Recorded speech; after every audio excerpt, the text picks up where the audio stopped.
Não diferente dos últimos dias, a soja fechou de lado na Bolsa de Chicago, pequenas baixas sendo testadas nos principais vencimentos. O mercado está se ajustando à espera de novas notícias. Tem no horizonte relatório do uso da safra da América do Sul continua chegando ao mercado e é tudo uma busca por entender qual direção as cotações vão tomar daqui em diante, claro, como é que os negócios vão se comportar diante disso tudo. E assim, para isso e para a gente entender um pouco mais do que esperar, recebemos nessa terça-feira, aqui no Notícias Agrícolas, Fernando Pimentel, sócio-diretor da Agrométrica. Fernando, boa tarde, seja bem-vindo, é um prazer ter você conosco mais uma vez. E me parece que o mercado vai ainda caminhando de lado, sem muita direção bem clara e definida, né, Fernando?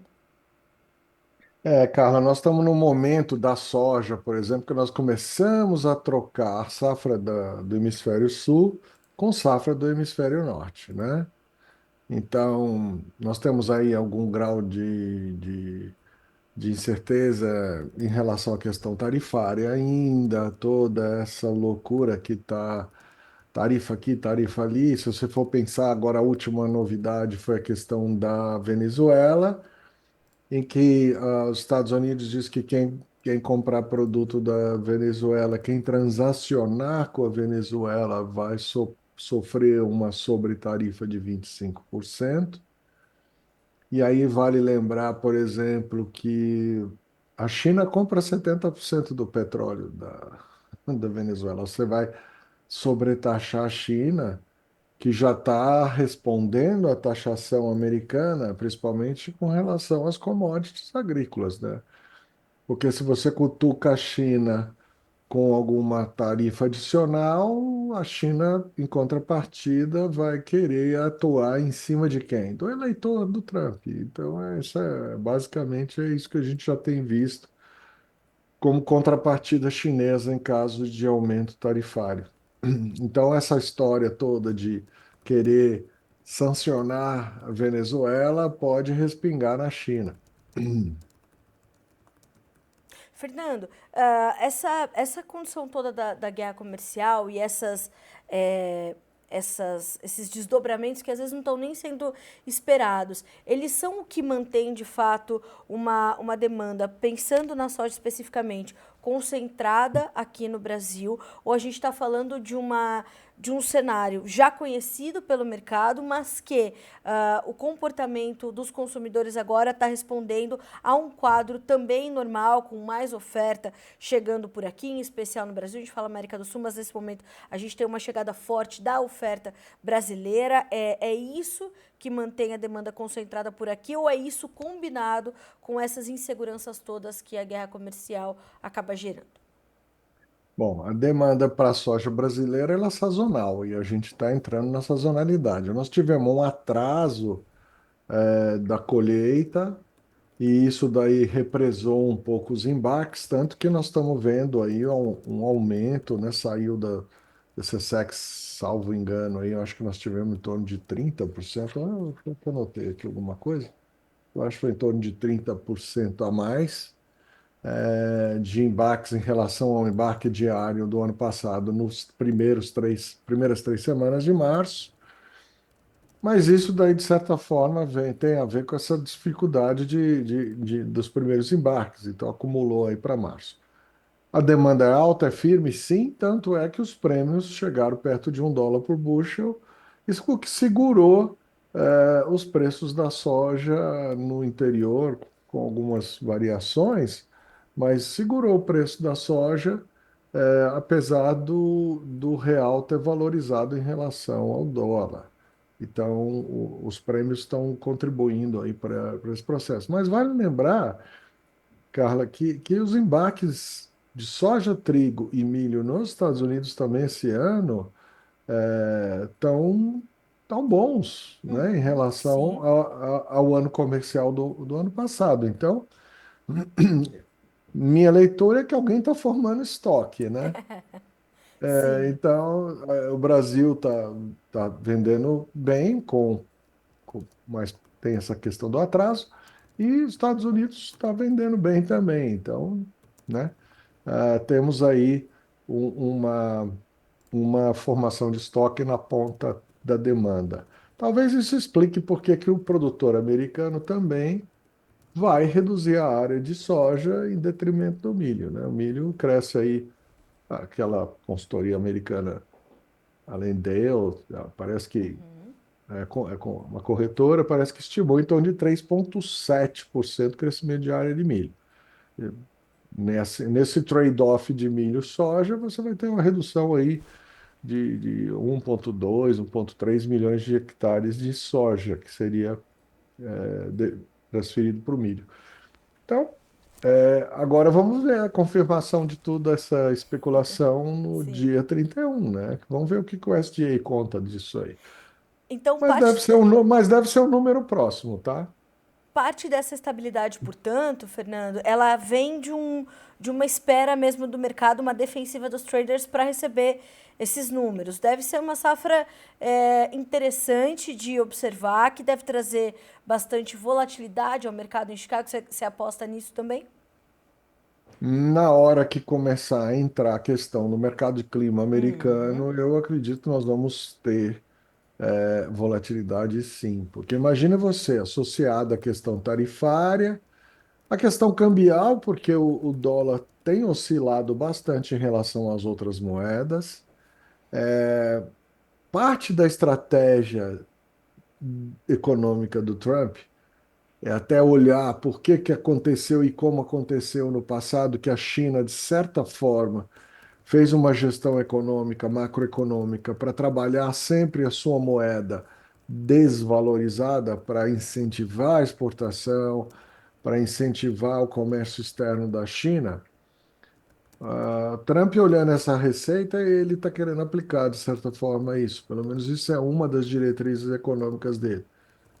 E faz sentido, se você quer reindustrializar os Estados Unidos, como é a proposta do Make Great America ou America First, etc., se a ideia é reindustrializar os Estados Unidos, você tem que tornar os Estados Unidos competitivos. E um dos caminhos para tornar os Estados Unidos competitivos é desvalorizando o dólar.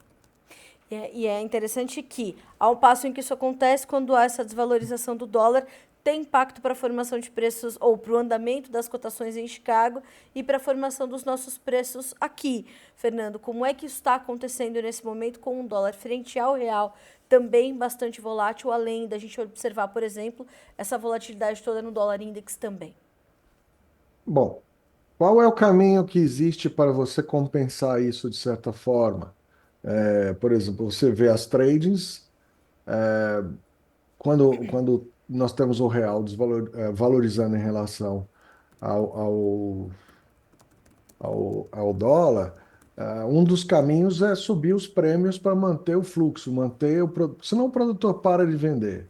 E aí é complicado tanto para a esmagadora quanto para o exportador, que tem um line-up de navios, eventualmente tem toda uma programação de utilização dos seus portos, e ele começa a brigar com o mercado interno, que agora, né, vamos talvez ter mais adição de diesel e biodiesel no diesel, e toda essa conversa vem.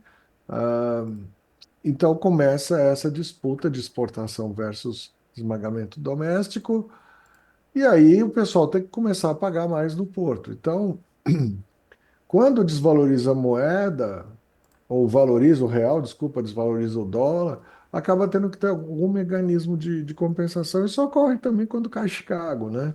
Sempre tem alguma coisa que vai tentando amenizar o impacto na origem, porque senão você desmotiva o produtor a plantar, baixa a tecnologia, aumenta a inadimplência. Então, os prêmios funcionam, de certa forma, como um amortecedor desses movimentos um pouco mais rápidos. Então, faz sentido para você, dentro desse quadro, a gente observar esses prêmios, como estão se comportando no Brasil nesse momento, Fernando. Eles Sim, precisam sim. ser capturados, aproveitados pelo produtor que pode e quer avançar com seus negócios, com a sua comercialização? Sim, sim. Acho que é um momento que ainda temos prêmios positivos, né?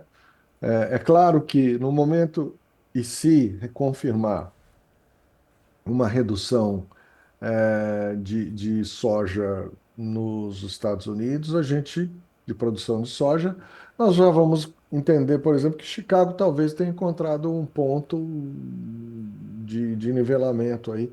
Não deve cair mais, porque, lógico, você tem uma redução de oferta, nós estamos falando aí de um volume razoável de soja. Agora, o que que o produtor americano quer? Ele está correndo atrás do déficit de estoque de milho, né? Nós temos aí uma diferença bacana de estoque em relação a 2024 para agora. Então, o produtor rural americano está apostando numa eventual manutenção de valores e preços de milho aí, versus soja. Até você ver também a posição dos fundos, né? Os fundos aumentaram, aí, se eu não me engano, 127% da posição vendida em soja, e reduziram a posição comprada em milho em 25%. Mas você vê que eles não estão pondo muita fé no preço da soja.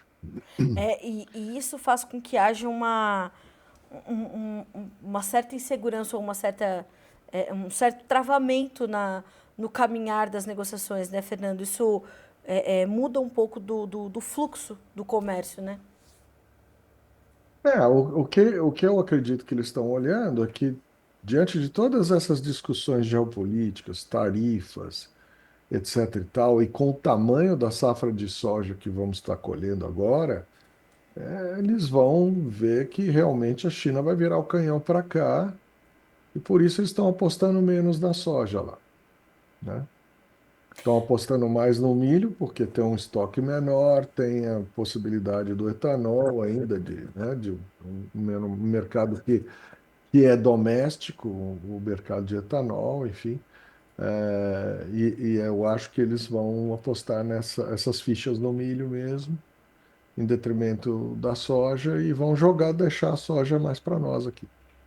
Fernando, você citou essa relação com o milho. Se a gente traz essa relação para o Brasil, como é que a gente está vendo também o produtor construir a sua capitalização, o seu fluxo de caixa com, nesse momento, os preços do milho em patamares bastante elevados, mas ele tendo que dividir a sua energia com esse momento do mercado. Se a gente olhar para o mercado físico, a gente tem preços bastante altos, mas ao mesmo tempo a gente vê o plantio da segunda safra em andamento, a colheita da safra de verão acontecendo e o produtor tendo que dividir as suas energias entre isso tudo e entender como é que estão as relações entre o preço da soja e do milho, o que comercializar agora. Como é que você está vendo essa construção de gestão considerando soja e milho nesse momento aqui para o Brasil? Veja, o produtor está olhando o preço do mercado spot do milho, né, que bom, chegou a R$ 90 aqui em Campinas. Agora começa a ser um pouco mais pressionado pela colheita de verão, nós já estamos em 75, 77% da colheita de milho verão. É, e isso já começa a pressionar esse valor spot, tanto que a B3 indica para maio já um valor na faixa de 78. Aí, se você for para julho, já cai aí para 72, 73. Então, a leitura do mercado é que milho deve, lógico, com a entrada de uma segunda safra grande, realmente o mercado deve ceder um pouco lá na frente. A questão é, primeiro, tem pouco milho vendido segundo a safra, o preço lá na frente de milho, né, a origem, hoje o prêmio que se paga sobre milho disponível no Mato Grosso, ali, enfim, é muito alto em relação ao que estão oferecendo para o milho setembro, né?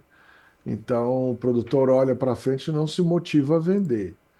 Agora, o que que o produtor espera? Fala, bom, eu tenho um volume grande de compra de etanol, a demanda no spot é muito boa, não se assustou com a questão da possibilidade de importar milho, porque não vê uma viabilidade logística ou também não vê um grande excedente nos vizinhos para fornecer. Então, acaba que o produtor está apostando no milho, a despeito do mercado futuro estar indicando um número um pouco mais debilitado lá para frente. Agora, o que que acontece? Também o produtor, ele é o primeiro a ter uma sensibilidade com relação à questão de risco. Ele não quer vender também, porque existe um risco inerente à segunda safra de milho. Esse ano, particularmente, ela entrou mais tarde, e nós temos aí algumas previsões de um pouquinho menos de chuva para o mês de abril aí. Então, é, é lógico que o produtor tem que ficar um pouco mais aí na retaguarda. E olhar, porque o Brasil é um país continental, enorme, é difícil às vezes você ver que a segunda safra de milho dá certo em todo quanto é lugar. Então, se você tiver uma perda, sei lá, de 3 milhões, 4 milhões de toneladas de milho em algum lugar ou em alguns lugares esparsos, uma revisão da produtividade em algumas regiões, fatalmente o mercado vai responder por isso, porque nós terminamos o ano com estoque muito baixo de milho, em torno de 2 milhões de toneladas. Agora, a projeção é que a gente retorne a 8 milhões de toneladas, mas se tudo der certo, com essa produtividade e chegar a produzir e entregar esses 8 milhões aí de estoque de passagem. Agora, tem muitas variáveis ainda aqui em andamento. Agora, é fundamental para o produtor, e eu tive até na live aí com o Alexander colocando isso, que esse ano não tem espaço para insucesso na segunda safra de milho. Isso pensando em termos de fluxo de caixa que você citou agora, não tem espaço para uma eventual quebra de milho, né? Então, onde isso ocorrer, vai ser muito danoso para as contas dos produtores. Eu me lembro bem de você dizer em entrevistas anteriores aqui ao Notícias justamente isso. A gente precisa cuidar o fluxo de caixa do produtor, precisa entender como Hum. vai se desenhar a segunda safra. Nesse momento, a gente já vê algumas regiões ali sofrendo ou com a falta de chuvas ou com o calor intenso, mas é cedo ainda, né, Fernando? Para a gente Hum. entender qual vai ser o volume efetivo que o mercado vai ter de milho brasileiro para trabalhar nos próximos meses, né? Sim, sim. E até eu vi, eu não sei se foi, eu acho que foi inclusive aí matéria de vocês, eu não sei se foi o Adido americano aqui no Brasil, o Adido de Agricultura, que já fez uma estimativa de crescimento de área de soja em torno de 1,9% para a safra 2026. Eu acho muito prematuro ainda fazer esse tipo de estimativa. É claro que ele está lá provavelmente alocando esses números no planejamento do próprio produtor americano, no SDA, etc., justamente para ver para que lado a gente vai aqui, para ver para que lado eles vão lá. Mas eu acho muito prematuro. Talvez ele não tenha colocado alguns aspectos com relação ao custo do dinheiro aqui, a disponibilidade e oferta de crédito para o agronegócio brasileiro. Tudo isso ainda está aí numa, um ponto de interrogação, acho um pouco prematuro, porque tudo vai depender muito dessas contas dos produtores agora. Uma segunda safra de milho bem-sucedida, com certeza vai estimular o produtor a aumentar a área, aumentar a tecnologia, e o próprio financiador vai se sentir estimulado em bancar tudo isso. Mas Fernando, se isso não ocorrer, vai ter esse outro lado da moeda, né? Você tem um aumento da inadimplência, uma dificuldade maior de crédito, o produtor fica menos estimulado, então um pouco cedo para fazer esse tipo de estimativa.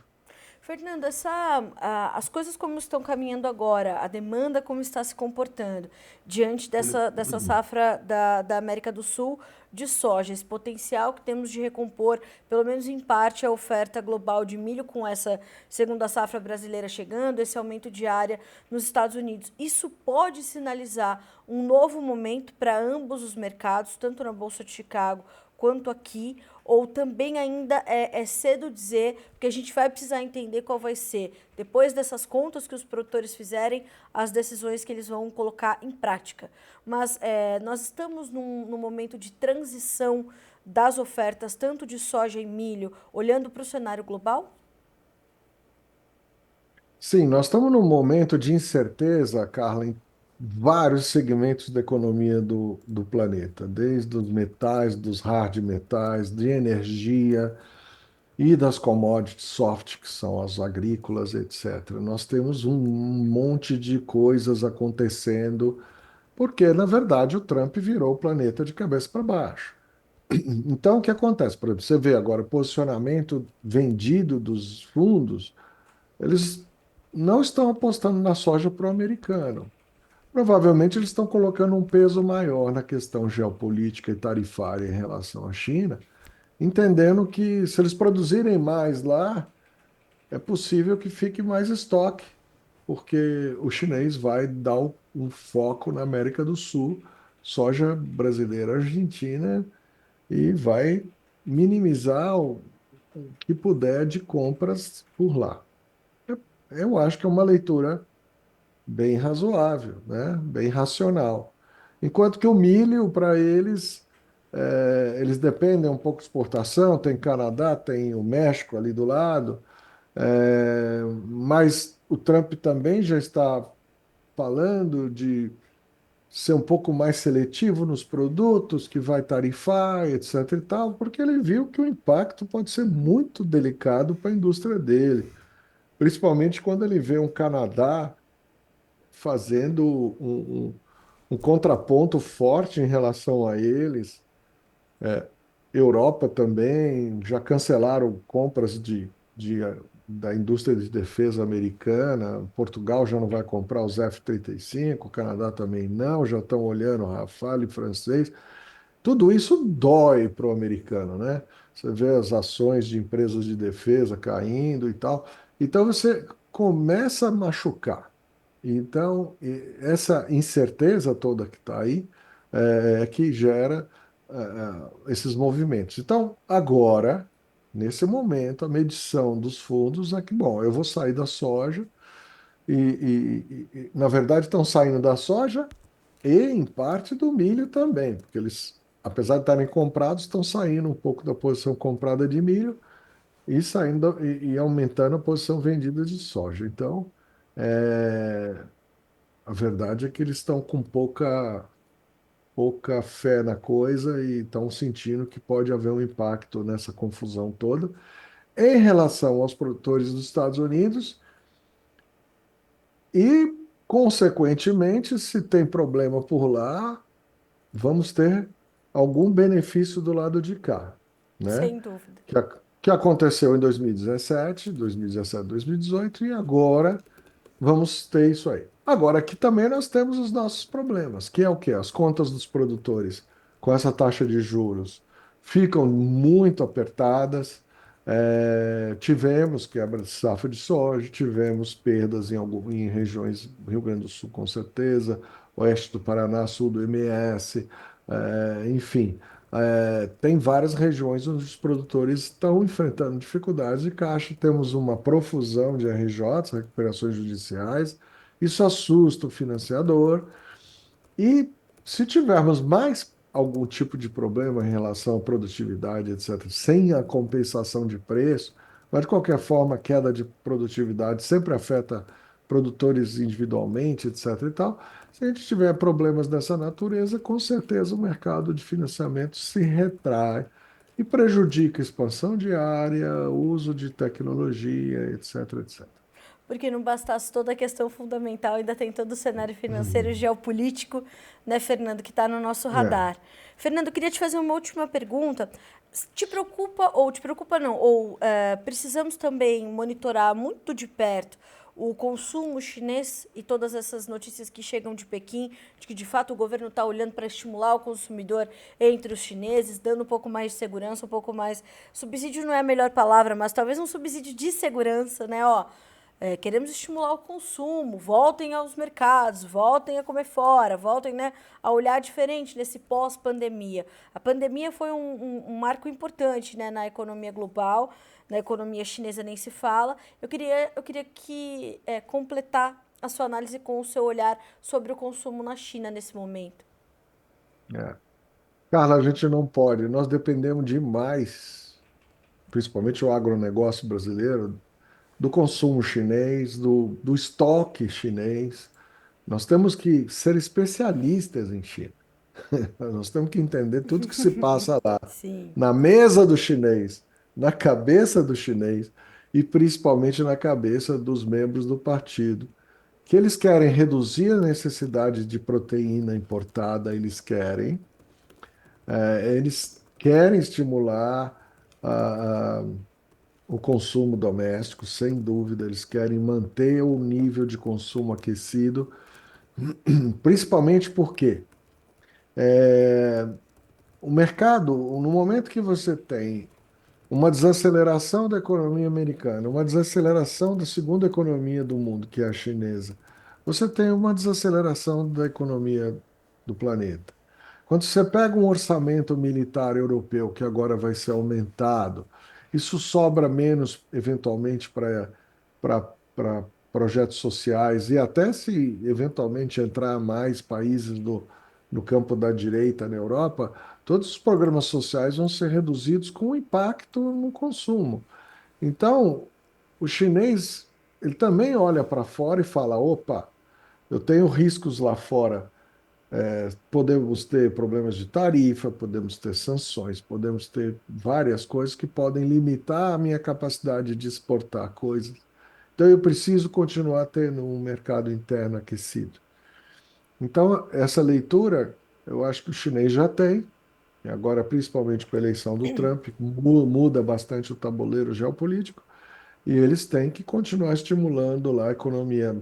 Talvez de uma maneira um pouco mais inteligente, não como eles fizeram na construção civil, que foi um negócio que foi explosivo e negativo no longo prazo, mas de qualquer forma eles vão ter que trabalhar essa demanda. E nós, nesse momento, estamos numa posição que podemos, podemos ter benefícios por essa ação isolacionista que os Estados Unidos estão tomando.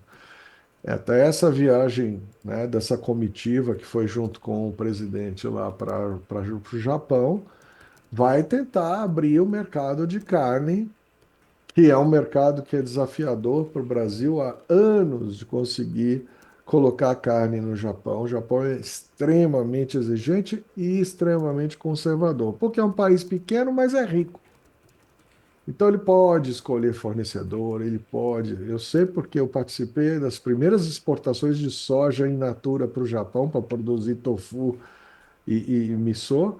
E na época a Cutrale Quintela teve que mandar um navio para o Japão, embarcando no porto privado da Cutrale no Guarujá, na margem direita.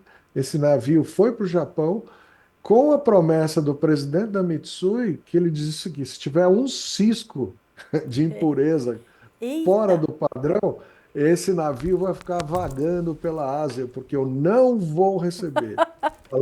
Falou isso para o Wilson Quintela, que era o presidente da empresa na época. E o Wilson pegou um avião, desceu no Japão, foi lá, comeu uma feijoada num restaurante japonês, brasileiro que tinha lá em Tóquio, salvo engano, era Saci Pererê, que chamava Sim. o, o restaurante. Ele falou, aí ele tomou uma caipirinha lá com o presidente da Mitsui e falou: eu aposto, eu mando um navio para vocês. E foi o primeiro navio brasileiro, de soja brasileira, a atracar no Japão para, eh, para quebrar esse tabu. Porque no Brasil, Sim. antigamente, quando era, só tinha o porto da Codesp, era os portos públicos Paranaguá era público. Então o pessoal botava areia no navio, era um horror, misturava milho, a limpeza no campo era ruim, então ia soja contaminada com milho, com tudo. E aí o japonês falou: olha, se esse navio chegar aqui com alguma coisa dessas aí, porque a gente já comprou, já tiramos até chuteira de futebol Ai, de ai, dentro do ai. Não, era um negócio, vocês não têm noção, isso há 35 anos atrás, 30 anos atrás. Enfim, o navio chegou lá, foi aceito, a Mitsui já falou: agora me manda mais dois, me Graças a manda mais Deus. quatro, me manda mais seis. Aí a Toyomenka, a Nishiwai, Sumitomo, todos começaram a comprar na soja brasileira da Cutrale. Não comprava de quem embarcava em Santos, Paranaguá, Rio Grande, de jeito nenhum. O japonês falou: esse pessoal da Cutrale é sério, vamos comprar a soja dele. E foi assim que abriu o mercado de soja brasileira in natura para o Japão. Agora, não esperem nada diferente. Do que está acontecendo. Para o mercado da carne, para o mercado de frutas, eles são assim, mas depois que você consegue quebrar essa restrição Sim, preconceituosa, vamos dizer assim, mas quando você consegue ganhar a confiança deles, eles não só eles começam, uma empresa começa a importar, como eles se conversam e falam, olha, pode comprar manga do Brasil, pode comprar carne do Brasil, porque está vindo coisa boa e vocês vão ficar felizes e ele pode confiar. Desse fornecedor aqui ou daquele ali, mas talvez não do país, mas de fornecedores. Mas quando você começa a abrir para um ou outro fornecedor, já é um avanço maravilhoso. Entendeu? Você já começa a comprar soja brasileira, carne brasileira, manga brasileira, que seja. Mas o importante é conseguir. E eles estão lá trabalhando lá no Japão para convencer os japoneses. Mas já conseguiram, parece que um avanço, que é mandar uma delegação do Japão para cá para avaliar os frigoríficos aqui. Já é, só isso já é uma coisa muito boa. Por quê? sim. Porque nem isso eles queriam fazer. Você sabe, Só Fernando, que, que. só que os japoneses, Carla, só complementando, À vontade. eles estão vendo que esse isolacionismo tarifário americano, inclusive na área de defesas, eles têm muita parceria com os Estados Unidos na questão da defesa, né? Eles estão começando a ficar ali meio desconfiados de tudo, todo esse movimento. E vão buscar também alternativas de fornecimento de várias coisas e parcerias comerciais e tudo mais. O japonês, ele tem uma sapiência muito grande, são uma cultura milenar, eles são conservadores, são lentos em determinadas decisões, mas eles também sabem onde mora o perigo. E essa lentidão é um reflexo de resultados, né, Fernanda? É possível perceber.